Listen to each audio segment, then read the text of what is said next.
Tapos na ang lahat, umalis na tayo. Akala ko pag binuhusan natin ng putik si Sunian, iiwan na siya ni Guming yan. Na-underestimate ko ang galawan niya. Sabi ko naman sa'yo, di uobra yung style na yun eh. Beauty trap dapat. Beauty trap, beauty trap. Alam ko na yan, kunting talino naman. Jiangwani? Huwag ka muna umalis. Yayaw ko naman yung kotse. Ma, sino yan? Kunin mo yung kotse. Sige. Sister Len, tagal nating di nagkita.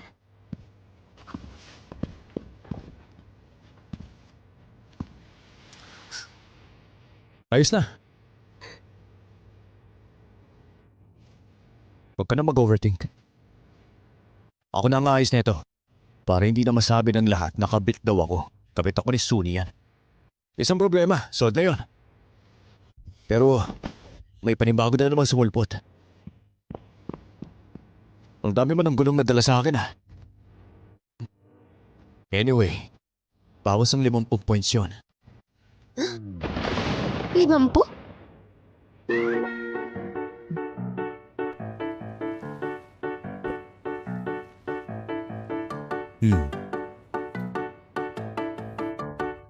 Parang balik zero na naman ako. Kailan ba ako makakabalik sa school?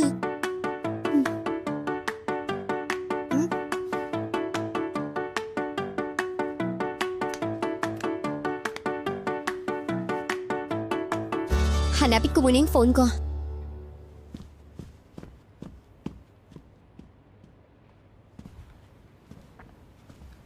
Sir Gu, tumawag si chairman kanina. Galit na galit siya. Kapag ang puppet unti-unting nakakawala, natural, may inis ang nagkokontrol. Yun po ang ibig niyo sabihin? Gusto ni chairman na ipakasal ka sa Shenlong Group.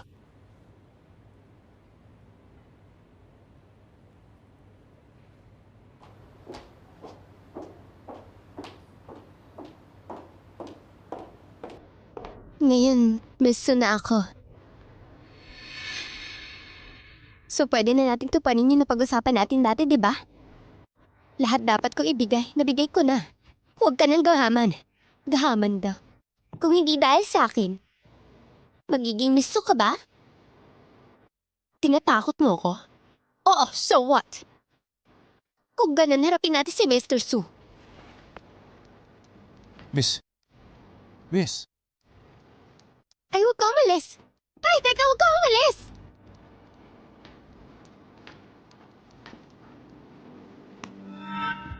Ano nangyari, miss? Ayan, nahanap ko na yung bag ninyo. Salamat. Pakicheck kung may kulang sa loob.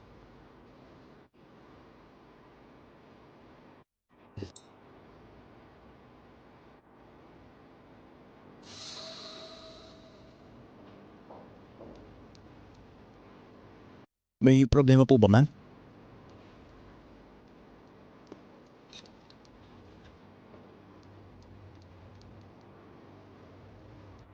Pwede niyo ba akong iharap sa taong in charge dito? Sige po.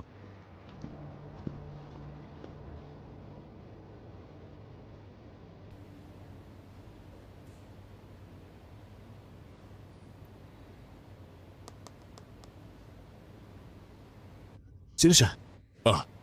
Temporary staff, pangalan Jilan. Uminom ng gamot, Miss Su. Halika.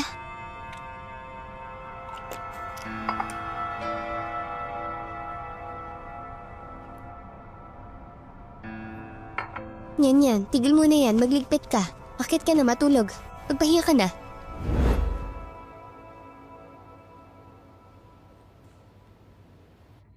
May number ka ba niya? Hanapin ko.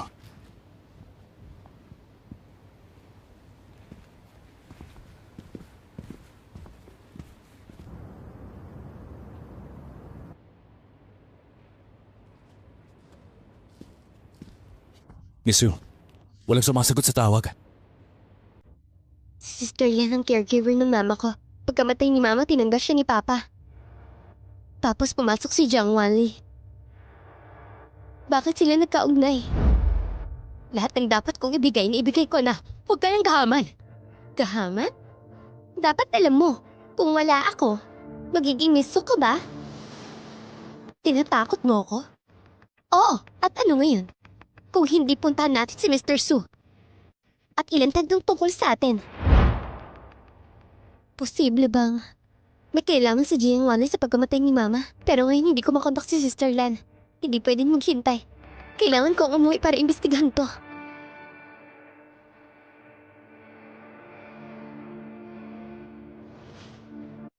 Pakilib ako kay Gumiyan ng ilang araw. Uuwi muna ako. Sige.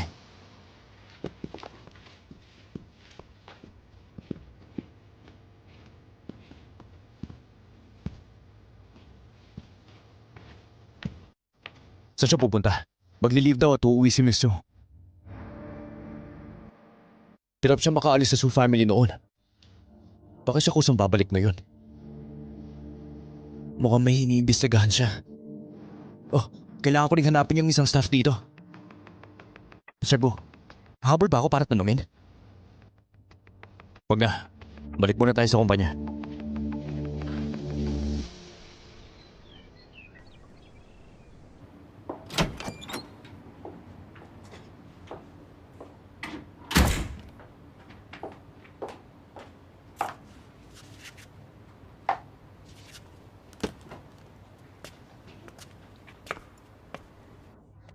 Shunyan, bakit nandito ka?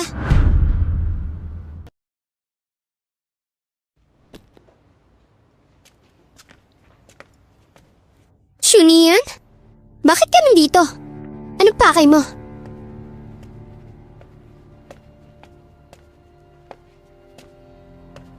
Pa, nandito na ako. Aba, future lady boss ng Shanyo Group pala to ah. Uwi ka para magpasikat ha. Tawagin mo akong dad? Wag na, hindi ko na kaya yun. Katatapos lang sabihin ni Dad, ayaw ko niya talagang makita. At sabi niya rin, isa na lang ang anak niya. At ako yun. Stepdaughter ka lang naman. Akong tunay na anak ni Dad. Sino raw hindi tunay? Mas okay pa yun kesa sa'yo. Hindi ka dito, lumabas ka. Hindi na pwedeng padalas-dalas tulad ng dati. Kung gusto kong manatili rito para imbestigan si Mom, kailangan ko munang ayusin si Dad.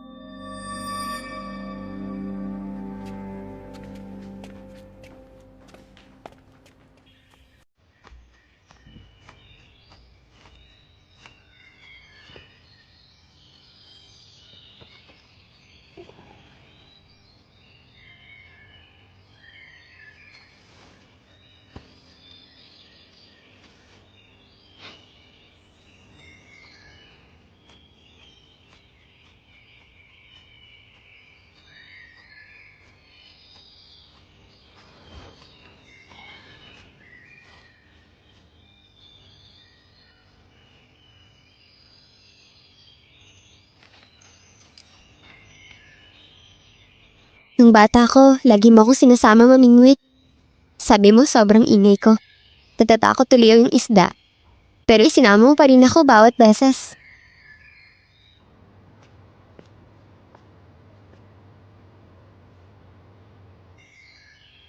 Di ko akalain dito pa tong maliit na to. Tayo mismo ang gumawa nito. Pa, sa school madalas kitang naaalala. Pero ang tagal na nung di ka dumadalaw. Pa, kung ayaw mo talaga akong makita, aalis na ako. Sandali. Kumain ka muna bago umalis.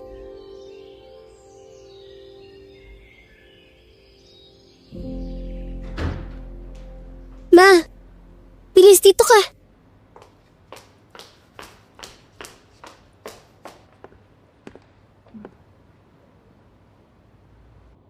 Kailan pa siya dumating?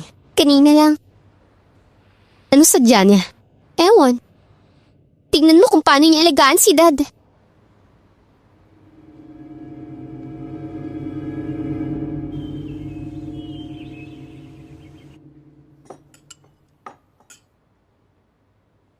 Halika, tikman mo tong pizza. Galing yan kay Ate Fei-Fei mo. Pa, ako din. Sige. O ito, si Yaoyore. Thank you, pa. Pa, pasaway lang ako dati. Siguro hindi lang kita ganang naiintindihan dati. Nakaraan na yon. Kalimutan na natin. Alam kong may mali si ma'am sa'yo. Pero nanay ko pa rin siya. Naalala ko kahit may sakit siya, nagda-diary pa rin. Pwede bang kunin ko yon? Nasa bodega lahat ng lumang gamit niya. Pagkakain mo, kunin mo. Kain muna tayo.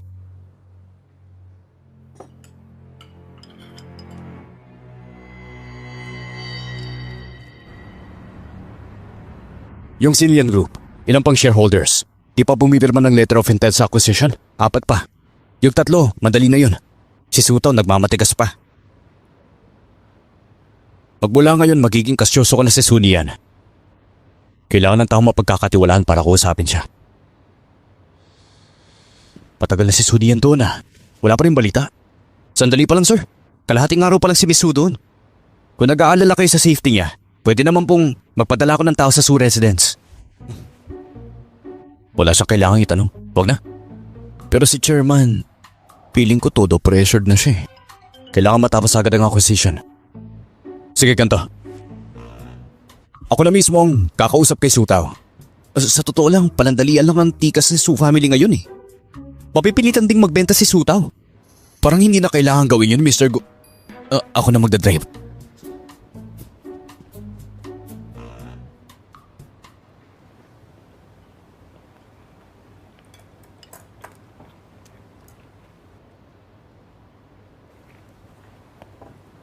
Pa, may emergency sa school. Kailangan kong bumalik. Pagkatapos pupunta ako sa bodega para sa diary ni ma'am. Sige, mauna ka na.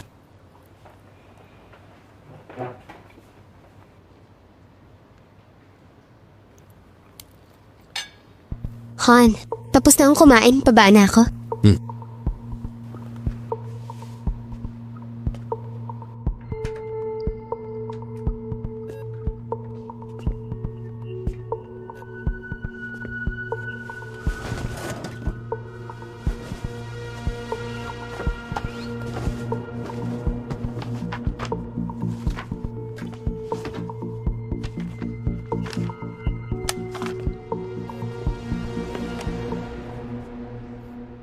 Ikaw? Akala ko umalis ka na sa school. Ikaw ang pumatay sa nanay ko, di ba? Grabe, bilib ako sa imagination mo. Dahil hinanap ko lang ang diary ng mama mo, ako na agad ang pumatay sa kanya. Gusto ko lang naman makita kung ano talagang nangyari sa kanila ng tatay mo. Yun lang naman. Nasaan si Nurse Lan? Bakit ka may connection sa nurse na nag-alaga kay mama? Shunian. Hinahanap ko si Ate Lian. Gusto ko lang sanang maintindihan muna bago ako pumasok sa pamilya Su. Pati yung nangyari sa mama mo. Kamakailan ko lang nalaman yung tungkol sa kanya. Sa totoo lang, naaawa talaga ako sa'yo. At lahat ng ginawa ng mama mo back then. Enough na yun para mabaliw siya. Iniwan ka talaga niya nung bata ka pa lang at piniling magpakamatay. Hindi ko lang maintindihan kung bakit ganyan ka kasama. Pag sinabi mong mamatay, mamamatay talaga. Ikaw ngayon, parang bihira na lang na maging payapa ang araw mo. Kaya huwag ka na mag-iskandalo para hindi na mabunyag ang tungkol sa nanay mo at si tatay ni Gulo yun. Walang mapapahiya. At saka...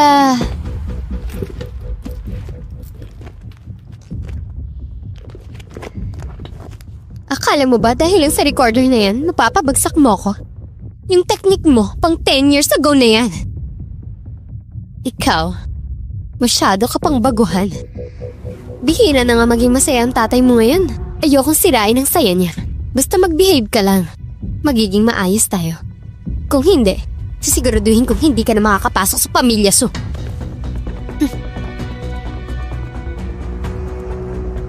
Jiang Wanli, tungkol sa pagkamatay ng nanay ko, may kinalaman ka talaga. Hindi ko kailanman naisip na pabagsakin ka gamit ang recording na to. Pero, malapit nang matapos ang maliligayang araw mo.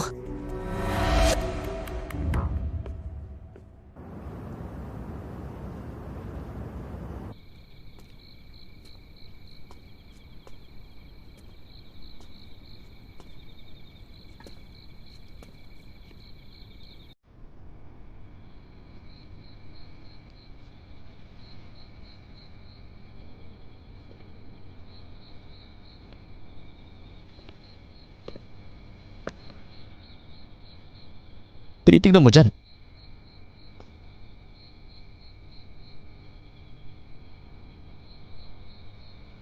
Bakit ka nandito? May gagawin lang ako sa malapit. Iuwi na rin sana kita eh. Kailangan safe ang employee ko.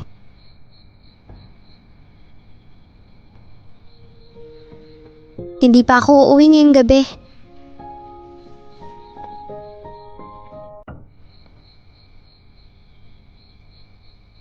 Hello. Iuwi mo na lang ako bukas. Hindi ako uwi ngayong gabi. Ano bang balak niya? Hindi naman siguro siya tutuloy sa bahay ko. Paano kung nakita ni Dad si kulungan? Okay. Bukas na lang. Anong tinatayo mo dyan? Tara na.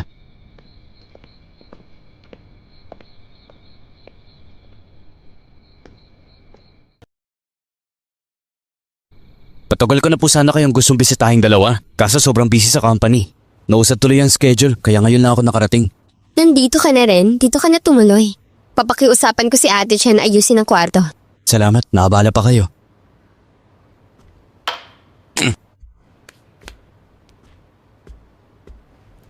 Gabi na rin. Magpahinga na kayo ng maaga.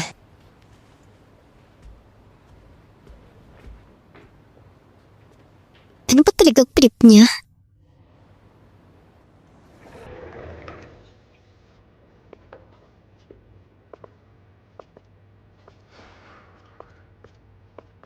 Dito sa lugar mo, bakit parang walang gamit? Sa school ako nakatira. Hindi ito kwarto ko.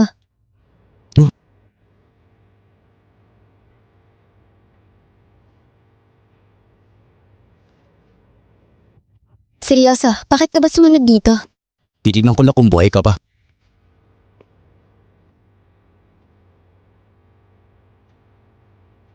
Nag-aalala ka sa akin?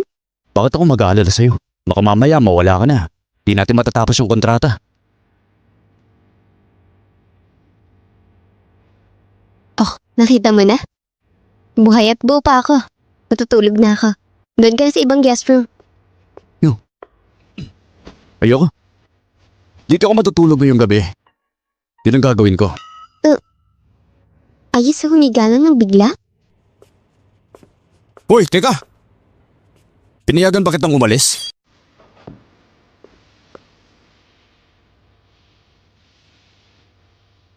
Bakit bawal ba akong umalis? Nasa kontrata, ako ang masusunod. Pinayagan ba kita?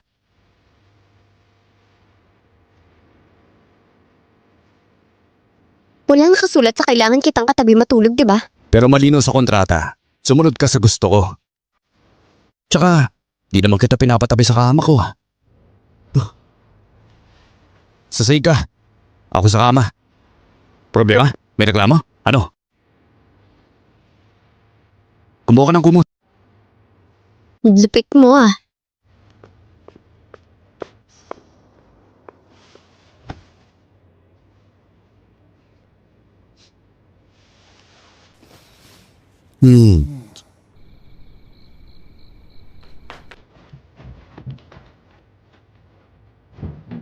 Ah.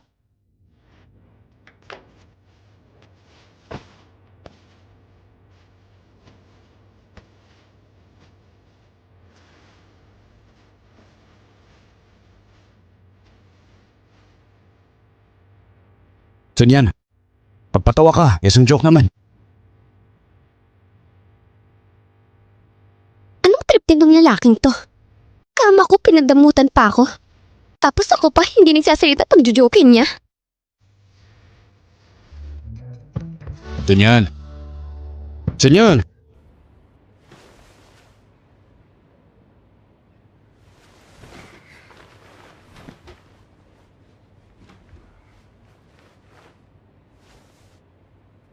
Ganyan! Ba't bigla akong umupo?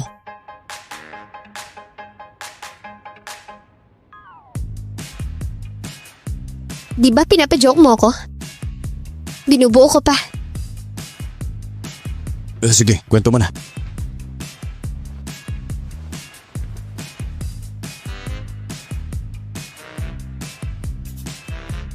Dad, totoo bang may multo sa mundo? Wala. Ano ka ba? Huwag kang tanga.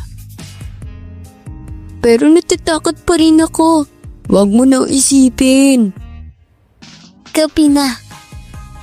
Iabot mo na ang ulo ko. Tapos balik ka na sa kabaong mo. Tulog na. Mas nakakatawa pa ako.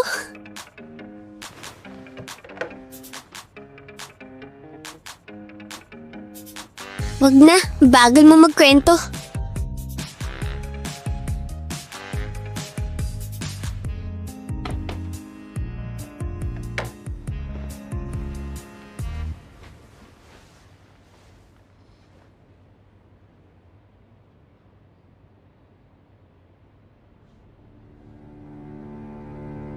Sino raw ang di tunay na anak? Mas mabuti pa yun kaysa sa'yo. Hindi ka welcome dito, umalis ka na. Akala mo tatalunin mo ako niyan? Mga lumang diskarte ko pa yan, higit 10 taon na. Ano? Ang babaw mo?